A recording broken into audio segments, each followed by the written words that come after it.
పిల్లలు అందరికీ శుభోదయం, గుడ్ మార్నింగ్. రవి, నువ్వు చెప్పమ్మా. నువ్వు బడికి వచ్చేటప్పుడు శుభ్రంగా తలదూకొని మంచి బట్టలు డ్రెస్ వేసుకొని వచ్చావు కదా. మరి నీకు ఎవరు శుభ్రంగా స్నానం చేయించి బట్టలు వేసి వచ్చాడు టిఫిన్ పెట్టారు? ఎవరు పెట్టింది? అమ్మ. బాగా. మరి మీకు కూడా అమ్మేనా? అమ్మ చక్కగా అన్నం పెట్టడం, స్నానం చేయించటం, బట్టలు వేయటం, అన్ని అవసరాలు తీరుస్తుంది అమ్మ. ఇక నాన్న ఏం చేస్తాడు? నాన్న మనకు కావలసినటువంటి పుస్తకాలు, వస్తువులు, సైకిల్ ఇట్లాంటివి కొని పెడుతుంటారు. ఈ అమ్మా నాన్నలు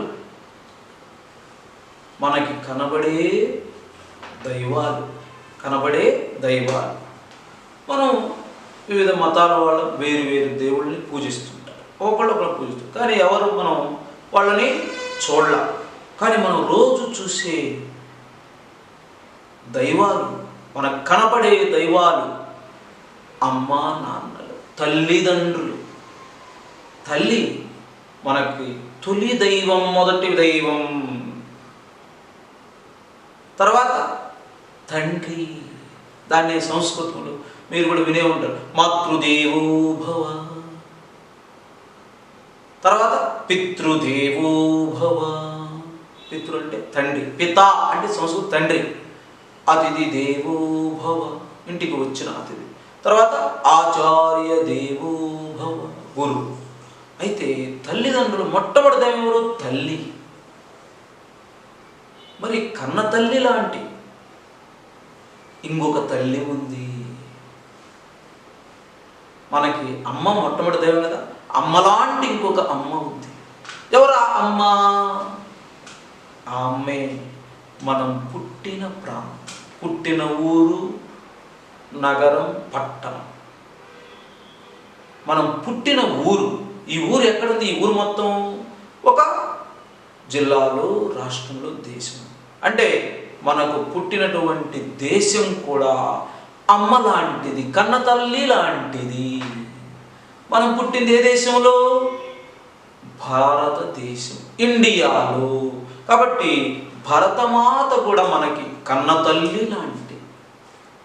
మన తల్లిని ఎలా చూసాము, ఎలా గౌరవిస్తాము, తల్లిని ఎలా పూజిస్తాము, భరతమాతను కూడా అలా పూజించాలి. మనం ఎక్కడికి వెళ్ళినా మన భారతదేశం గౌరవం పెరిగేటట్లుగా మన భరతమాత గురించి పొగడాలి. ఈ విధంగా భారతమాతను, మన భారతదేశాన్ని, మన ఇండియాని పొగుడుతూ ఒక కవిగారు చక్కటి గేయం రాశారు. ఆ గేయం రాసిన దేశభక్తి గేయం రాసినటువంటి ఆయన రాయప్రోలు సుబ్బారావు గారు. రాయప్రోలు సుబ్బారావు గారు రాసిన ఒక గేయం అంటే ఒక పాట లాంటిది. మీరు 1-2 తరగతుల్లో కూడా మొదటి పాఠాలుగా దేశభక్తి గీతాలు చదువుకున్నారు కదా. మళ్ళా మనం 3వ తరగతి మొదటి పాఠంగా ఒక గేయాన్ని రాయప్రోలు సుబ్బారావు గారు రాసినటువంటి గేయం. రాయప్రోలు సుబ్బారావు గారు చిత్రపటం చూడండి ఒకసారి. ఆయన రాసినటువంటి గేయాన్ని మనం ఇప్పుడు పాడుకుందాం. ఇది గేయం కాబట్టి పాడుకోవాలి, పాడుకుందాం. నేను పాడి వినిపిస్తాను, మీరు కూడా తర్వాత నాతో పాటు పాడుదరగాలి. ఇంతకు మన దేశం ఏమిటో చెప్పాము? భారతదేశం. ఈ భారతదేశం గొప్పతనాన్ని, భారతీయులు ఎలా ఉండాలి, ఎక్కడికి వెళ్ళినా ఎలా ఉండాలి, ఏమని చెప్పాలి? ఏ దేశమేగినా, ఎందు కాలిడినా, ఏ పీఠమెక్కినా, ఎవ్వరేమనినా, ఏ దేశమేగినా, ఎందు కాలిడిన ఏ పీఠమెక్కిన ఎవ్వరేమనిన పొగడరా నీ తల్లి భూమి భారతిని నిలుపరా నీ జాతి నిండు గౌరవము. ఏ దేశమేగినా ఎందు కాలిడినా ఏ పీఠమెక్కినా ఎవ్వరేమనినా పొగడరా నీ తల్లి భూమి భారతిని నిలుపరా నీ జాతి నిండు గౌరవము.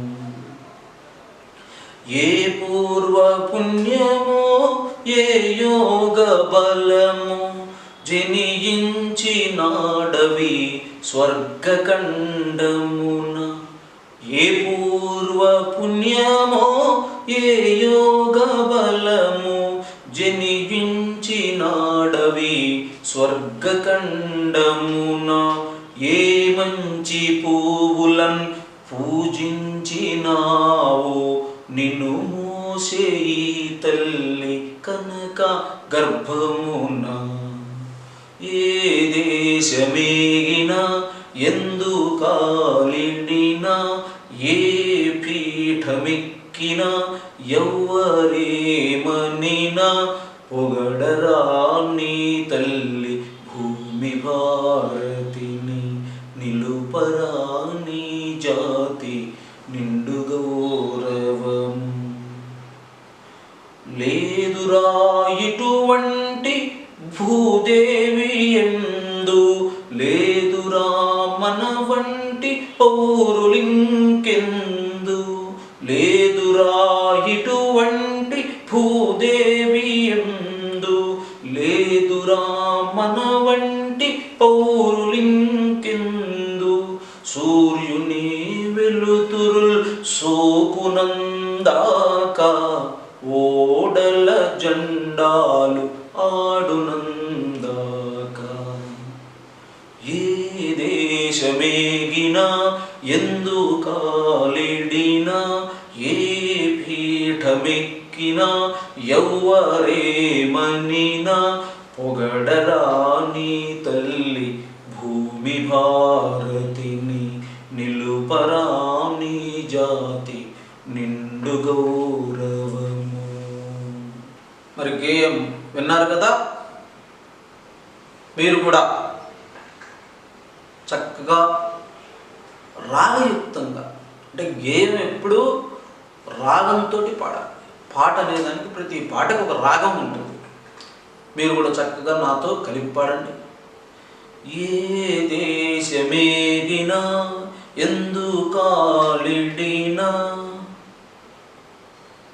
ఏ పీఠమెక్కినా ఎవ్వరేమనినా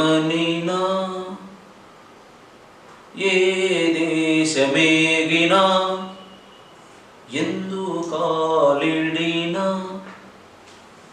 ఏ పీఠమెక్కినా ఎవ్వరేమనినా పొగడరా నీ తల్లి భూమి భారతిని నిలుపరా నీ జాతి నిండు గౌరవము. ఏ దేశమేగినా ఎందు కాలిడినా ఏ పీఠమెక్కినా ఎవ్వరేమనినా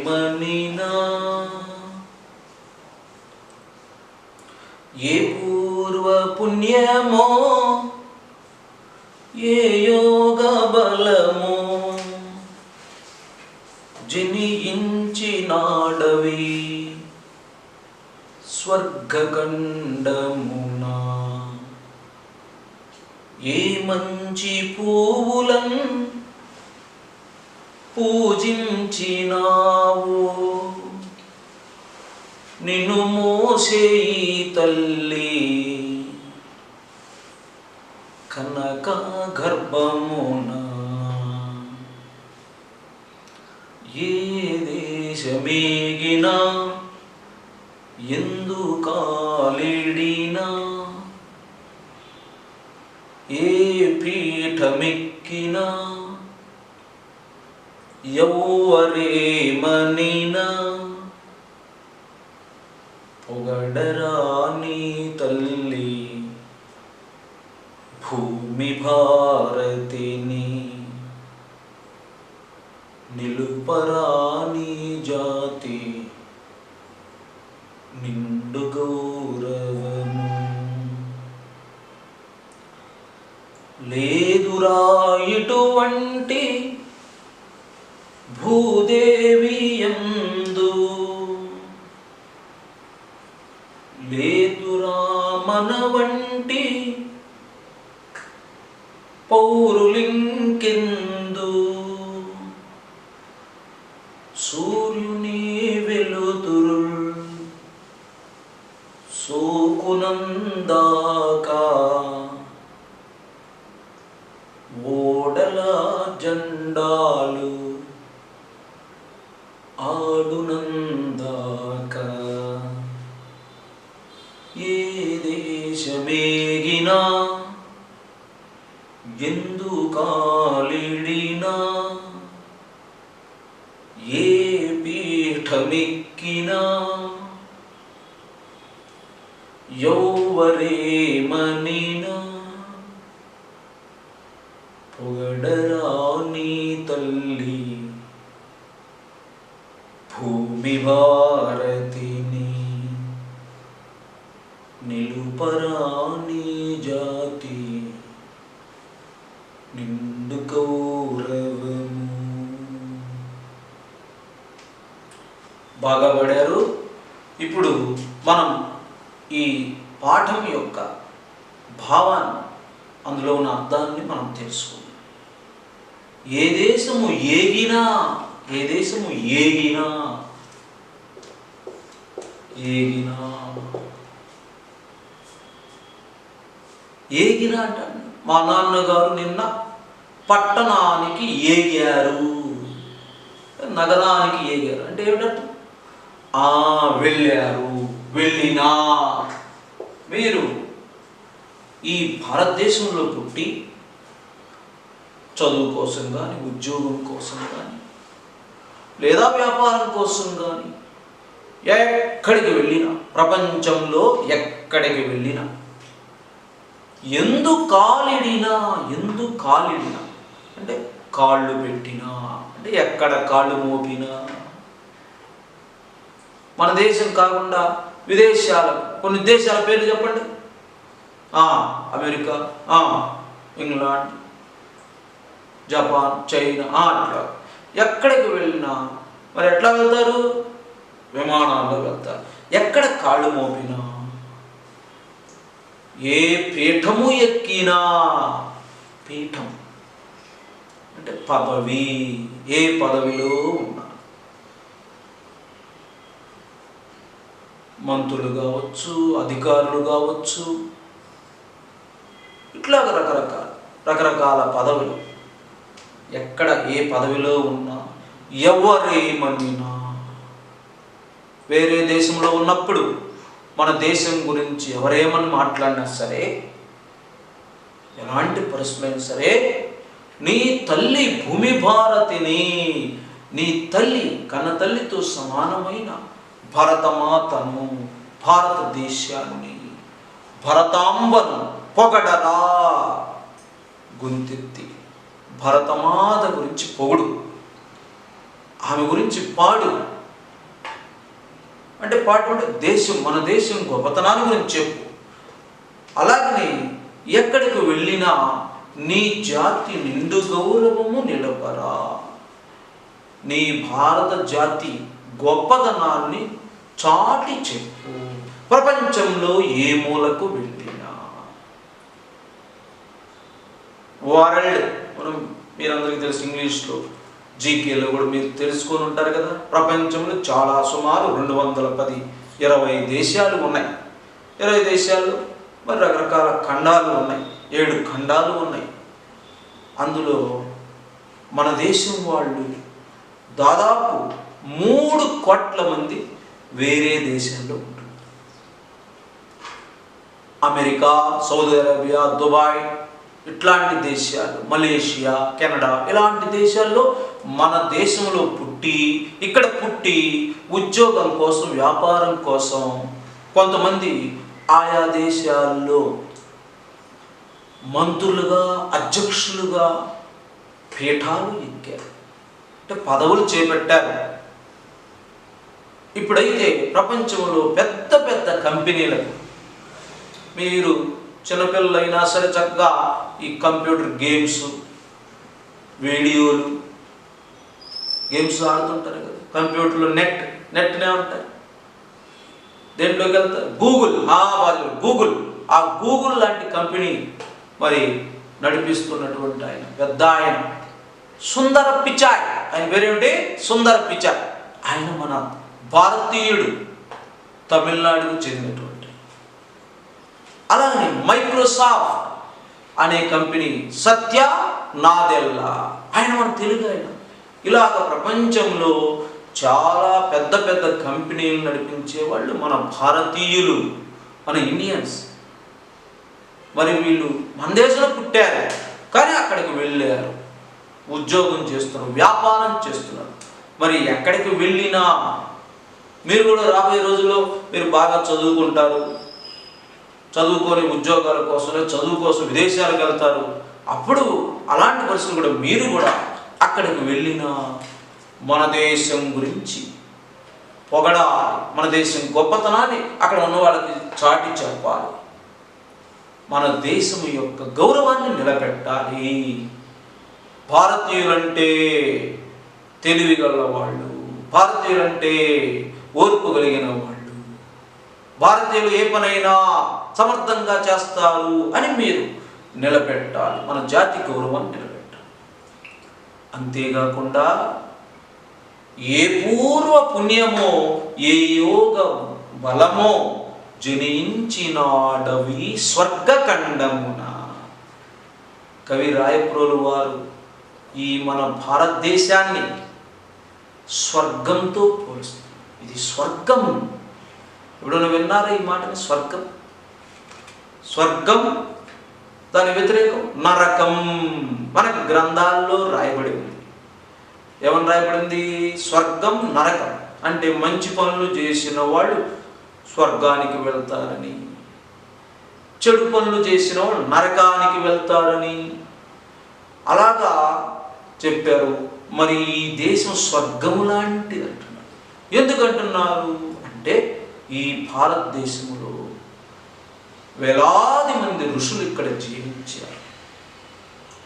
ఎందరో దేవుళ్ళ యొక్క రూపాలు ఇక్కడ పుట్టారు, దేవతలు పుట్టారు, మహర్షులు పుట్టారు, 4 వేదాలు పుట్టాయి. ఇలాగ ఎంతో పుణ్యభూమిగా మరి భారతదేశాన్ని అందరూ పొగుడుతూ ఉంటారు. ప్రపంచంలోనే గొప్ప దేశంగా, అలానే కొన్ని ఈనాటి ప్రపంచానికి పరిచయం చేసిన దేశంగా, యోగా కానీ ధ్యానం కానీ వాళ్ళ ప్రపంచం మొత్తం తెలుసుకుంటున్నారంటే దానికి కారణం భారతదేశం. అలాంటి స్వర్గం లాంటి భారతదేశంలో పుట్టడం అంటే సామాన్యం కాదు అంటున్నాడు. ఎంతో పూర్వ పుణ్యము అంటే పూర్వం, ఇంతకు ముందు మన భారతీయుల నమ్మకం ఏంటంటే మనం పుట్టడానికి ముందు ఇంకో జన్మలో ఎక్కడో పుట్టుంటాం అని నమ్మకం. కాబట్టి ఆ నమ్మకం ప్రకారం పూర్వ జన్మలో ఎంతో పుణ్యం, మంచి చేస్తే కానీ ఇక్కడ పుట్టా. ఏ యోగ బలము, ఎంతో తపస్సు చేస్తే కానీ, యోగం అంటే తపస్సు చేస్తే, ఏ యోగ బలమో, ఏ పూర్వ పుణ్యం, పూర్వ జన్మలో ఎంతో పుణ్యం చేస్తే, యోగ బలం ఎంతో తపస్సు చేస్తే ఆ ఫలితం వల్ల జనించినాడవు, జనించు, దాన్ని జన్మించు. చెప్పండి, జన్మించడం అర్థం ఏంటి? పుట్టుట. మనం ఎలా పుట్టాం? ఇక్కడ పుట్టడానికి ఎలాంటిది భారతదేశం చెప్పాం? చెప్పమ్మా. స్వర్గం లాంటి భారతదేశంలో పుట్టాలంటే పూర్వజన్మలు పుణ్యమన్నా చేసి ఉండాలి, లేదా యోగ బలం, తపస్సు, శక్తి వల్లైనా మనం పుట్టాం. ఇంకా ఏ మంచి పువ్వులను పూజించినావు, మంచి మంచి పువ్వులతో పూజ చేశావో, గతంలో ఇంతకు ముందు నువ్వు ఏ మంచి పూలతో పూజ చేశావో ఆ పూజ వల్ల నువ్వు ఇక్కడ పుట్టావు. పువ్వులు, రకరకాల పూలు మన బళ్ళో కూడా తోటలో ఉన్నాయి కదా, రకరకాల పూలతో పూజించాం. నిన్ను మోసే ఈ తల్లి, నీ తల్లి నిన్ను 9 నెలలు మోసి, ఎక్కడ మోసింది? ఆమె కూడా కనక గర్భమున, తన కనక గర్భములో. కనకం అంటే చెప్పండి అర్థం. కనకం, అమ్మ కనకంతో తయారైన నగ హారాన్ని మెళ్ళో పెట్టుకుంది. హారం మెళ్ళో పెట్టుకుంది. దేంతో తయారు చేశారు? అది అమ్మ మెళ్ళో వేసుకున్నది. అది దేంతో? కనకం. బంగారంతో, బంగారపు కడుపు. గర్భం అంటే తన గర్భంలో నిన్ను మోసింది నీ తల్లి. అలా మోయటానికి కారణం ఏమిటంటే నువ్వు ఏ జన్మలోనో పుణ్యం చేసుకున్నావు, ఎంతో తపస్సు చేశావు, ఈ స్వర్గం లాంటి భూమి మీద పుట్టావు, ఇంకా ఇట్లాంటి మంచి మంచి పూలతో నువ్వు పూజ చేశావు. లేకపోతే ఈ స్వర్గం లాంటి భారత భూములు పుట్టడానికి అర్హత లేదు అంటున్నారు కవి.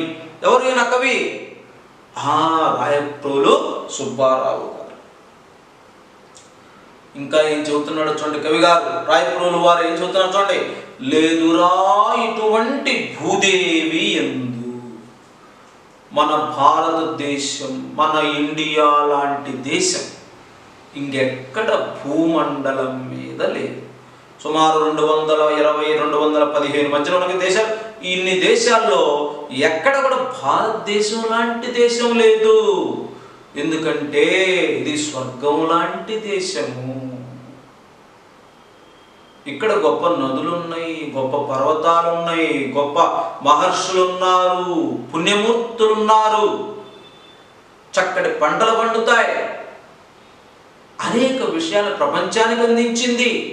అందువల్ల ఇలాంటి భూమి ఇంకెక్కడా లేదు. లేరురా మన వంటి పౌరులు ఇంకెందు, మనలాంటి పౌరులు, మనుషులు ఇంకెక్కడా ఉండరు, ప్రపంచంలో ఎక్కడా ఉండరు.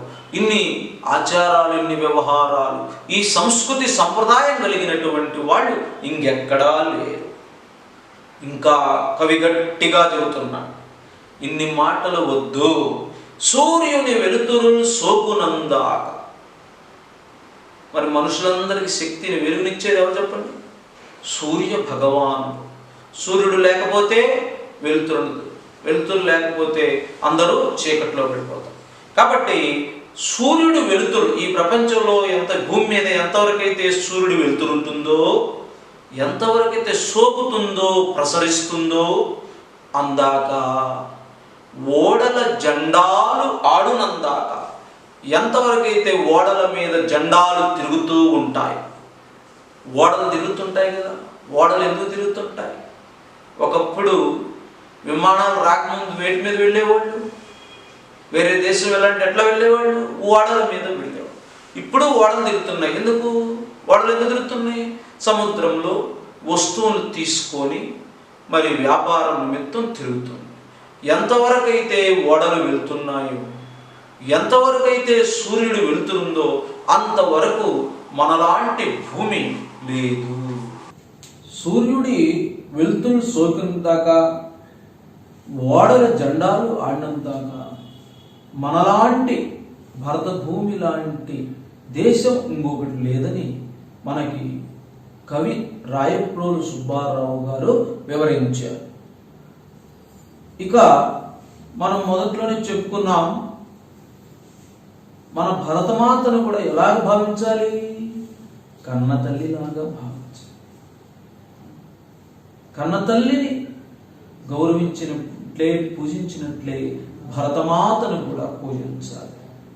ఎందుకని అంటే సంస్కృతంలో ఒక సూక్తి ఉంది, జననీ జన్మభూమిశ్చ స్వర్గాదపి గరీయసి.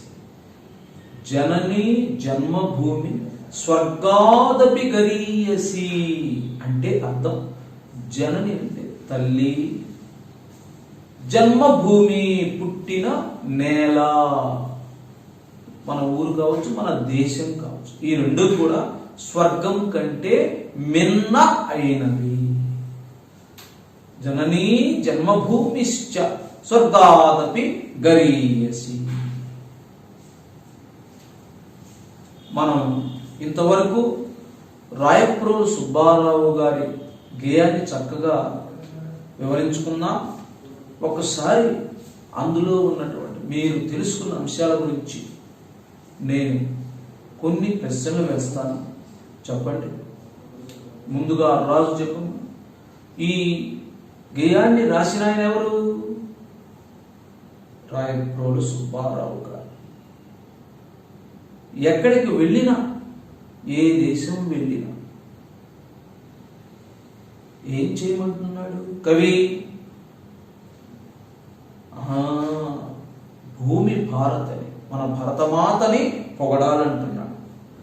అలాగని జాతి గౌరవాన్ని నిలబెట్టాలంట. భారతదేశం ఎలాంటిది అంటున్నాడు? చెప్పమ్మా రమ్య, ఎలాంటిది? భారతదేశం స్వర్గం లాంటిది. చక్కగా చెప్పారు. మరి ఇక్కడ పుట్టారంటే, స్వర్గం లాంటి భూమిలో పుట్టారంటే దేని వల్ల పుట్టారు? చెప్పురా శంకర్, చెప్పమ్మా. ఏ పూర్వ పుణ్యమో, ఏ యోగ వల్ల, పూర్వజన్మలో చేసిన పుణ్యం వల్లనో, ఏ తపశ్శక్తి వల్లనో ఇక్కడ పుట్టాము. ఇంకా మంచి పూలను ప్రేమిస్తే, పూజిస్తే ఇక్కడ పుట్టడం సరే. కనక గర్భము, కనకం వంటి గర్భము. కనకం అంటే ఏం చెప్పుకున్నాం? బంగారము. ప్రపంచమంతా సూర్యుడు వెళ్తున్నంత వరకు, ఓడల జెండాలు తిరుగుతున్నటువంటి వరకు ఎలాంటి దేశం ఇంకోటి లేదు. చెప్పుమ్మ గాయత్రి. భారతదేశం వంటి దేశం ఇంకొకటి లేదు. భారతీయుల వంటి మనుషులు ఇంకొకళ్ళు, భారతీయులు లాంటి మనుషులు ప్రపంచంలో లేదు. ఉన్న కన్న తల్లి అంటే మన అమ్మ, మనం పుట్టిన ఊరు, మన దేశం ఎలాంటివి? స్వర్గము కంటే మిన్న అయినవి. జననీ జన్మభూమిశ్చ స్వర్గాదపి గరీయసి. మనం ఇప్పుడు మరొకసారి గేయాన్ని పాడుకుందాం. ఆ తర్వాత గేయానికి భావాన్ని నేను చెప్తాను, మీరు నాతో పాటు చెబుతారు.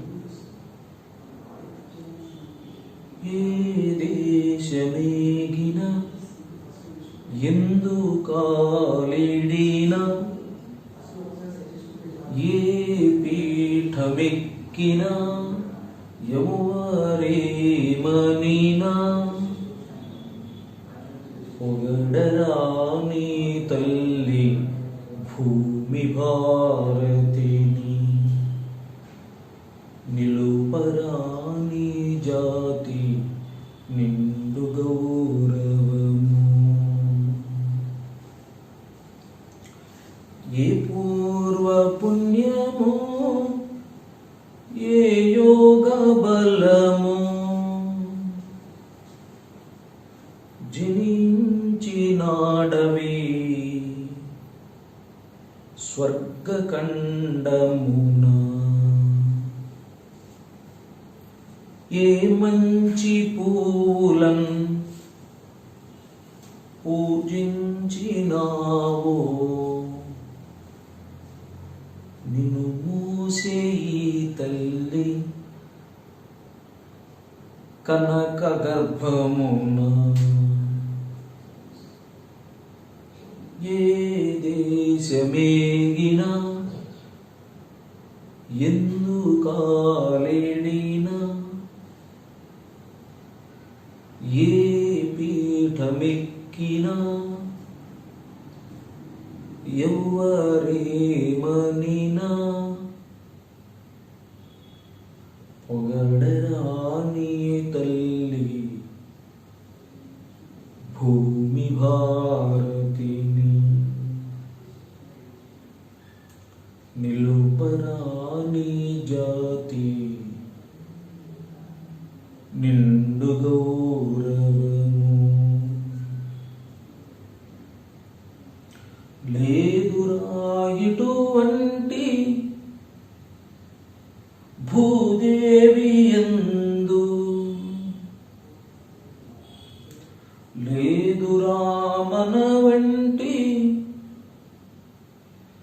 పౌరులింకెందు.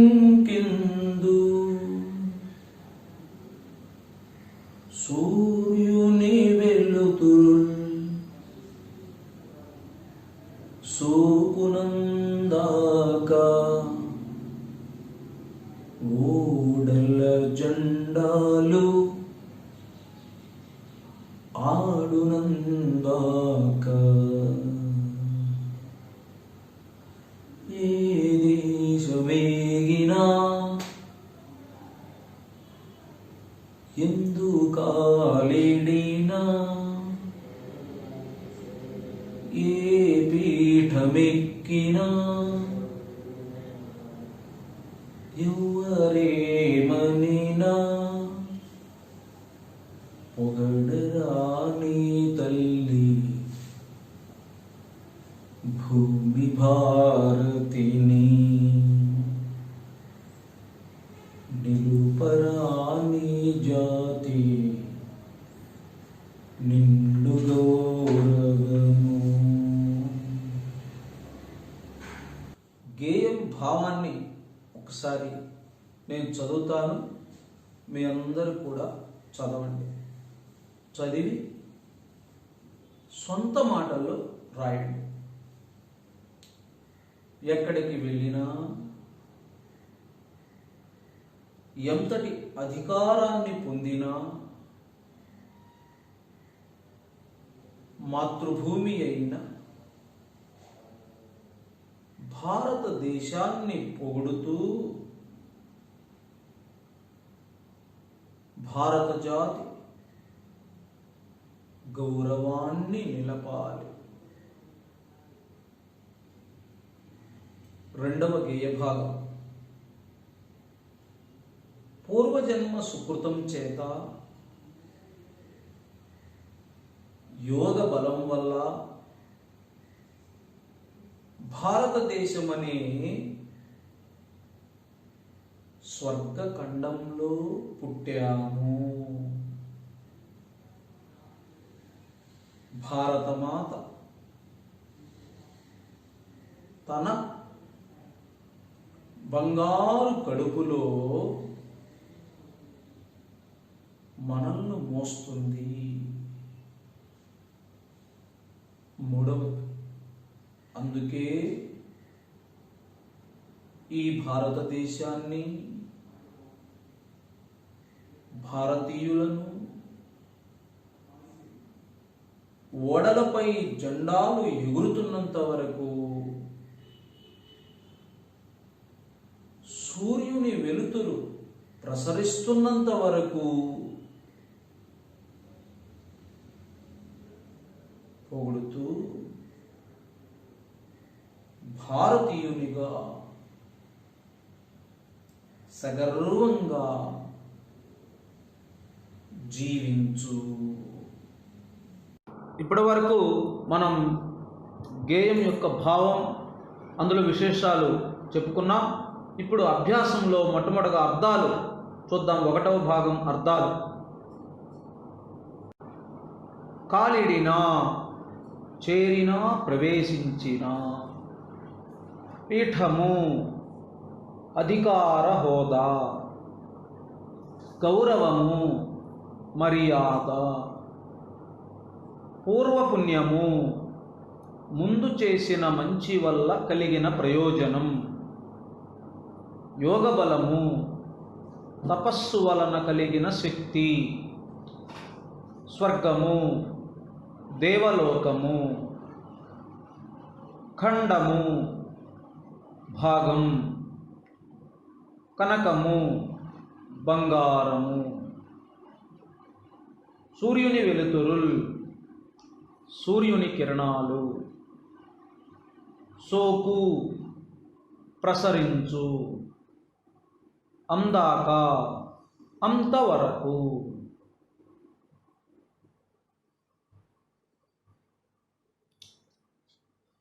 ఇప్పుడు మనం ఈ మాటల్ని వివరించుకుందాం. కాలిడిన అంటే ఎక్కడ ఏదో ఒక ప్రదేశానికి వెళ్ళటం, అక్కడ కాలు మోపటం అర్థం. అంటే కాలు ఇడటం, ఇడినా అంటే కాళ్ళు పెట్టడం, ప్రవేశించటం అని అర్థం. పీఠము అంటే అధికార హోదా. నరేంద్ర మోడీ గారు ప్రధానమంత్రి పీఠాన్ని అధిరోహించారు, లేదా రాష్ట్రపతి పీఠాన్ని అధిరోహించారని. ఇట్లాగా పీఠం అంటే అధికారాన్ని పొందటం. పీఠం అంటే గౌరవం, మర్యాద ఇవ్వటం. పెద్దల పట్ల గౌరవంతో ఉండాలి, అమ్మ నాన్నల పట్ల గౌరవంతో ఉండాలి, గురువులను గౌరవించాలి అంటుంటాం చూసారా, అది గౌరవం అంటే. పూర్వపుణ్యం మనం చెప్పుకున్నాం పాఠం చెప్పేటప్పుడు. పూర్వపుణ్యం అంటే ఇంతకు ముందు చేసినటువంటి మంచి పనులు. అంటే గతంలో మనకి భారతీయుల నమ్మకం ప్రకారం జన్మలో అంటే పూర్వజన్మలో చేసినటువంటి పుణ్యం. అంతేకాకుండా ఇంతకు ముందు జీవితంలో జరిగిన మంచి పనుల యొక్క ఫలితం, అది పూర్వపుణ్యం అంటే. యోగ బలం తపస్సు వల్ల కలిగిన శక్తి. మనం గతంలో చేసిన తపస్సు, దానివల్ల వచ్చినటువంటి శక్తి. తపస్సు అనొచ్చు, పూజలు, ప్రార్థనలు, రకరకాల వాటి వల్ల కలిగినటువంటి శక్తి వల్ల, దాన్ని శక్తిని యోగ బలం అంటాం. స్వర్గం, స్వర్గం అంటే దేవలోకం. మనకి గ్రంథాల్లో రాయబడిన దాని ప్రకారం మొత్తం 14 లోకాలు ఉన్నాయట. భూమికి కింద భాగంలో 6 లోకాలు, భూమితో కలుపుకొని పై భాగంలో 7 లోకాలు, మొత్తం 14 లోకాలు ఉన్నాయి. ఈ 14 లోకాల్లో పైన ఉన్నటువంటి ఒక లోకం స్వర్గలోకం. ఇది దేవతలు ఉంటారని, ఆ స్వర్గములో ఉన్న వాళ్ళు వాళ్ళకి మరణం ఉండదని, మంచి పనులు చేసిన వాళ్ళు, పుణ్యం చేసిన వాళ్ళు స్వర్గానికి వెళ్తారని, పాపం చేసిన వాళ్ళు నరకానికి వెళ్తారని మన గ్రంథాల్లో రాయబడి ఉంది. ఇక ఖండం అంటే భాగం. మనకి ప్రపంచంలో 7 ఖండాలు ఉన్నాయని మీ అందరికీ తెలుసు. మన భారతదేశం కూడా ఆసియా ఖండంలో ఉంది. అలాగనే ఐరోపా, ఆస్ట్రేలియా, ఉత్తర అమెరికా మొదలైన ఖండాలు ఉన్నాయి. కనకము బంగారం, దాన్నే సువర్ణమని, స్వర్ణమని, హేమం అంటారు. మీకు తెలుసు, మీ అమ్మా నాన్నలు బంగారంతో ఆభరణాలని తయారు చేసుకుంటుంటారు. నగలు, మెడలో ధరించే హారాలు కానీ, చేతికి ధరించే ఉంగరాలు కానీ ఇట్లా ధరిస్తూ ఉంటారు. సూర్యుని వెలుతురు అంటే సూర్యకిరణాలు. అంటే సూర్యుడు భూమండలం మీద ఎంతవరకు ప్రసరిస్తాడు. సూర్యుడు లేకుండా భూమి ఉండదు కదా, భూమి మీద ప్రాణికోటికి జీవం ఉండదు కదా. కాబట్టి సూర్యుడు ప్రపంచం అంతటి, ఈ భూమి అంతటి మీద ఉంటాడు. అంతవరకు కూడా భారతీయుల వంటి జాతి లేదని కవి యొక్క భావం. సూర్యుడి కిరణాలు సోకినంత మేరని. సోక్త అంటే ప్రసరించుట, వ్యాపించుట. ఒక్కొక్కసారి వైరస్ సోకి కొంతమంది మరణించారని చెబుతుంటే ప్రసరించటం, వ్యాపించడం, ఒకరి నుంచి ఒకరికి కరోనా వైరస్ సోకి చాలామంది మరణించారు. అట్లా సోకుట ప్రసంగించుట. అందాక అంతవరకు, ఓడలు తిరిగినంత వరకు అని. ఓడలు సముద్రాలన్నింటిలో తిరుగుతూనే ఉంటాయి. అంతవరకు కూడా ఎంత మేరకు తిరుగుతాయో అంతవరకు కూడా మన భారతదేశం వంటి దేశం లేదు, భారతీయుల వంటి జాతి లేదని కవి యొక్క భావన. ఒకసారి మీరు అర్థాలన్నీ వరుసగా చదవండి. నేను మళ్ళీ మిమ్మల్ని ప్రశ్నిస్తాను, అప్పుడు చెబుదురు కానీ జాగ్రత్తగా చదవండి.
మూడవ అభ్యాసం వ్యతిరేక పదాలు.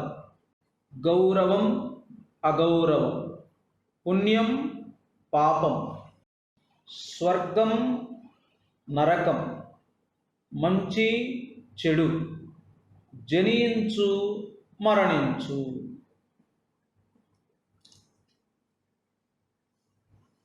గౌరవానికి వ్యతిరేకం అగౌరవం.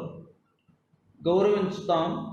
అగౌరవం చేయటం అంటే అవమానించటం, తక్కువ చేయటం, మరి చులకనగా చూడటం, ఇది అగౌరవం. పుణ్యం, మంచి పనులు చేయటం పుణ్యం. చెడు పనులు చేస్తే వచ్చేది పాపం. స్వర్గం చెప్పుకున్నాం, స్వర్గలోకం మంచివారు ఉండేటువంటి లోకం, పుణ్యం చేసిన వాళ్ళు వెళ్ళే లోకం అని.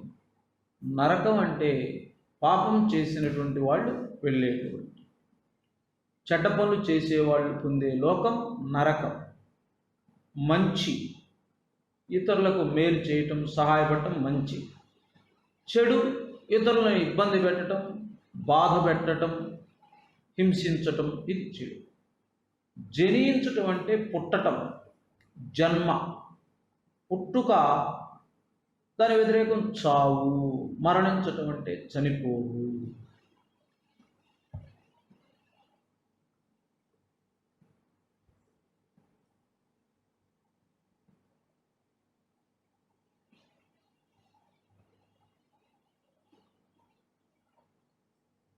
తర్వాత ఏకవచనం, బహువచనం. ఏకవచనం మీకు తెలుసు, కింది తరగతుల్లో చదువుకున్నారు. ఒకరి గురించి చెప్తే ఏకవచనం, ఒకరి కంటే ఎక్కువ మంది గురించి చెబితే బహువచనం. ఆ ఒకరన్నప్పుడు మనుషులు కావచ్చు, ఏ ప్రాణి అయినా కావచ్చు, వస్తువు కావచ్చు. అట్లానే బహువచనంలో కూడా ఎవరైనా కావచ్చు, మనుషులు కావచ్చు, జంతువులు కావచ్చు, వస్తువులు కావచ్చు, ఏదైనా ఒకటి కంటే ఎక్కువ సూచించేటప్పుడు బహువచనం. తెలుగులో ఏకవచనానికి బహువచనానికి తేడా ఏంటంటే బహువచనంలో లు అనేది వచ్చి చేరుతుంది. ఇది ప్రధానమైనటువంటి తేడా. ఇప్పుడు ఇక్కడ మనం పరిశీలిద్దాం. చూడండి, ఓడ ఓడలు, జెండా జెండాలు, దేశం దేశాలు, గర్భం గర్భాలు.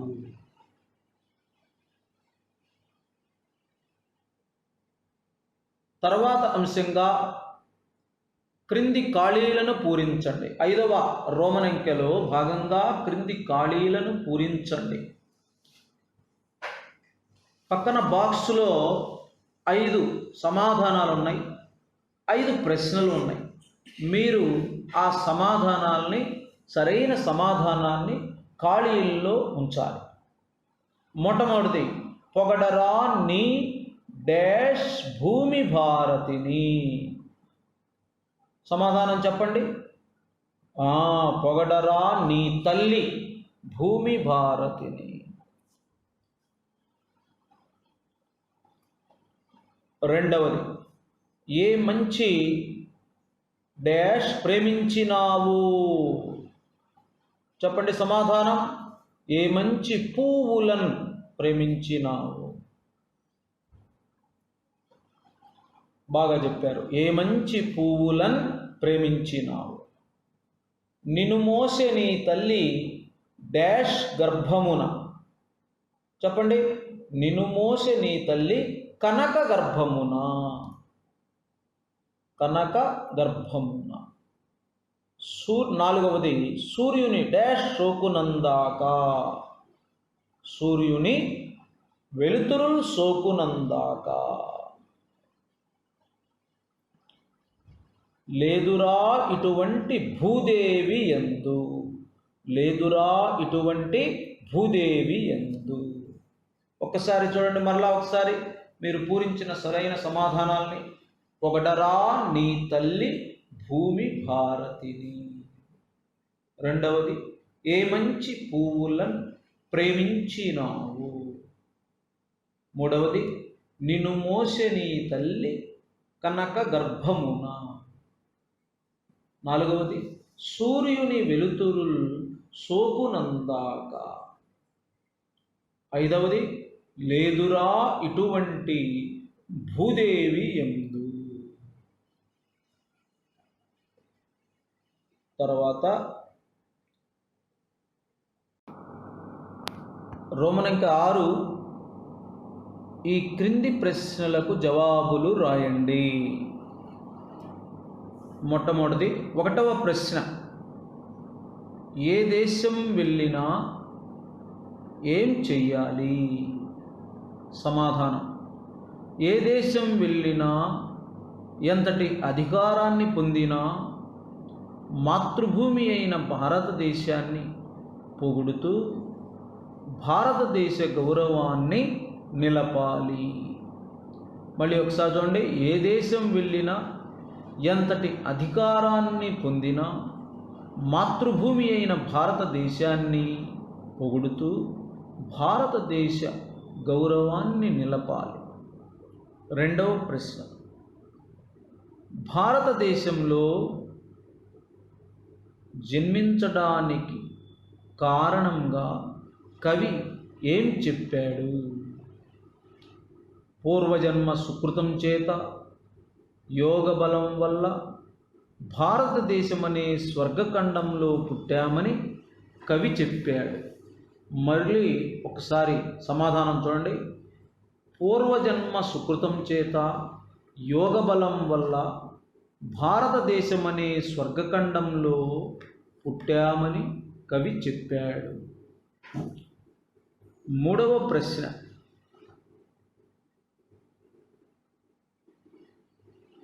సూర్యుని వెలుతురు సోకునంతదాకా ఉండేవి ఏవి. సూర్యుని వెలుతురు సోకునంతదాకా ఉండేవి ఏవి. జవాబు, భారతీయులను ఓడలపై జెండాలు ఎగురుతున్నంత వరకు, సూర్యుని వెలుతురు ప్రసరిస్తున్నంత వరకు పొగుడుతూ భారతీయునిగా సగర్వంగా జీవించాలి. సమాధానం మళ్ళీ ఒకసారి, భారతీయులను ఓడలపై జెండాలు ఎగురుతున్నంత వరకు, సూర్యుని వెలుతురు ప్రసరిస్తున్నంత వరకు పొగుడుతూ భారతీయునిగా సగర్వంగా జీవించాలి.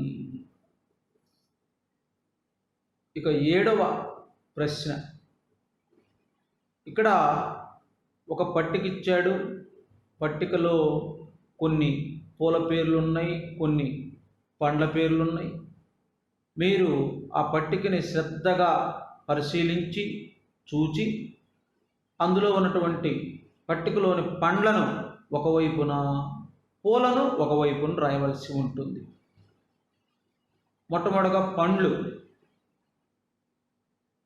బత్తాయి,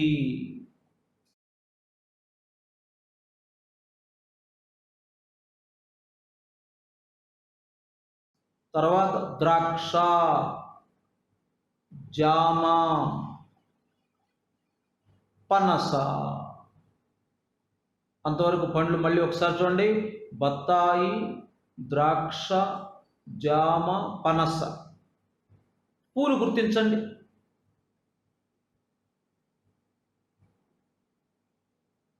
చామంతి, మందారం, మల్లె, లిల్లీ. మళ్ళీ ఒకసారి చూడండి, చామంతి, మందారం, మల్లె, లిల్లీ.